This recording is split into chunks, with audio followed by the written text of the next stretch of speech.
একজন মা এবং তার 6 সন্তানের বয়সের গড় 12 বছর। মায়ের বয়স বাদ দিলে সেই গড় 5 বছর কমে যায়। মায়ের বয়স কত?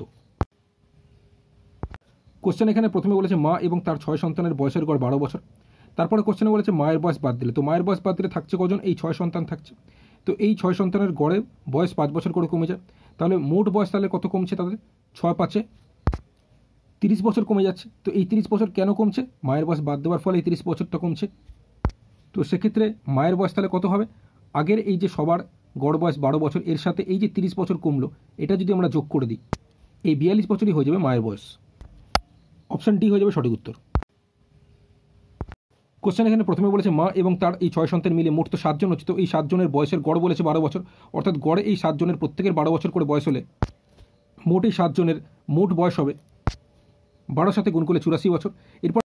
এরপরে কোশ্চেনে বলেছে মায়ের বয়স বাদ দিলে, অর্থাৎ আগে ছিল টোটাল 7 জন, এই 7 জনের থেকে মায়ের বয়স বাদ দিলে 6 সন্তানের সেই বয়সের গড় 5 বছর কমে যায়। অর্থাৎ আগে ছিল বয়সের গড় 12 বছর, এখন যদি 5 বছর কমে যায় তাহলে এখন বয়সের গড় হবে 12 থেকে 5 বিয়োগ করলে 7 বছর। অর্থাৎ গড়ে 6 সন্তানের প্রত্যেকের বয়স যদি 7 বছর করে হয়, তাহলে এই 6 সন্তানের মোট বয়স হবে এই 6 সাথে গুণ করলে 42 বছর।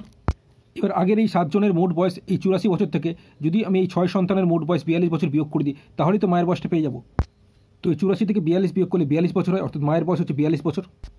অপশন ডি হয়ে যাবে সঠিক উত্তর।